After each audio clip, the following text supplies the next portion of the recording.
ही दृश्य कोणत्या नाल्याची नाहीत, तर ही दृश्य आहेत बदलापूर शिरगाव भागातल्या एका रस्त्याची। पावसाळ्यात या रस्त्याला असं नाल्याचं स्वरूप आलेलं असतं। या परिसरातील कल्पनिसर्ग आणि आर्यन कॉम्प्लेक्स या दोन मोठ्या गृहप्रकल्पांमधून जाणारा मुख्य रस्ता आता अरुंद झालाय।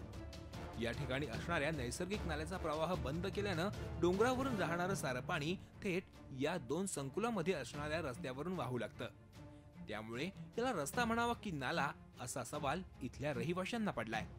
खूप पाणी वगैरे असतं, त्यात कधी साप वगैरे असतो, कधी दगडावरनं पाय सरकतो। आताच माझी चप्पल तुटली, एक फेकून दिली, निघणं होतच नाही। गाड्या सुद्धा पाणी वगैरे जाऊन बंद पडतात, त्या कशा काढायच्या आम्ही?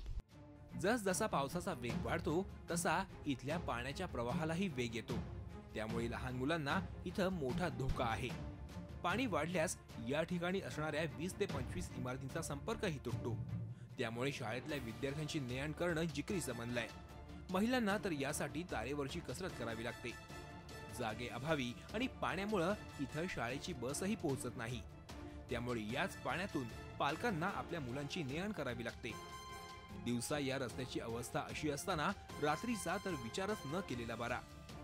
शिवाय या पाण्यात सांडपाणी मिसळत असल्यानं रहिवाशांच्या आरोग्याचाही प्रश्न निर्माण झालाय।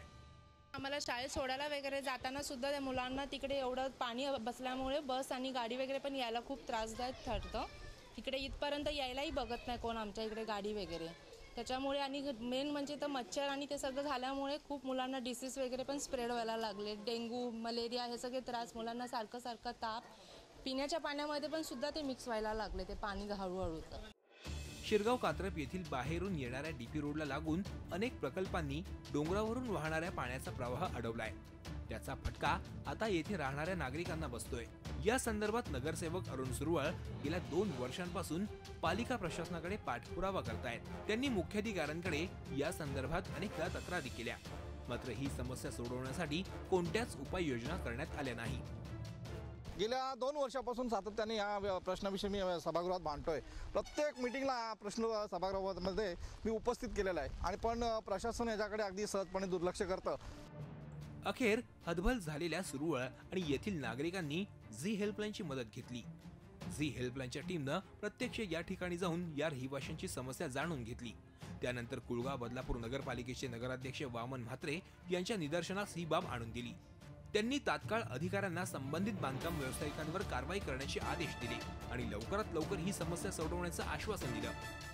मी स्वतः त्या रस्त्याची पाहणी केलेली आणि टाउन प्लॅनर मुख्याधिकाऱ्यांनी दुर्लक्ष केल्यामुळं हा प्रॉब्लेम निर्माण झालेला आहे। तरी मी सभागृहामध्ये त्यांना असे आदेश दिलेले आहेत की पुन्हा त्या नॅचरल फ्लोचा सर्वे करून जी बांधकामं आडवी येतील ते तोडून टाकण्याचे आदेश मी दिलेले आहेत। झपाट्यानं विकसित होणाऱ्या बदलापूरमध्ये घरं घ्या अशी जाहिरातबाजी सध्या सुरू आहे। बदलापूर पालिकेतील नगररचना विभागाच्या अधिकाऱ्यांना हाताशी धरून अनेक बांधकाम व्यावसायिकांनी अगदी नाल्यावरच आपले गृहप्रकल्प उभारलेत। इतकंच नाही तर अनेक ठिकाणी नाल्याचा प्रवाहच अरुंद करून तो बदलण्याचाही प्रयत्न करण्यात आलाय। वेळीच या प्रकाराला आळा न घातल्यास या भागाला मोठा धोका निर्माण होऊ शकतो।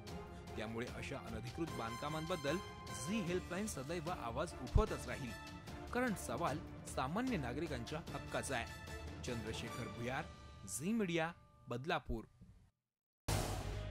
झी 24 तास रहा एक पाऊल पुढे।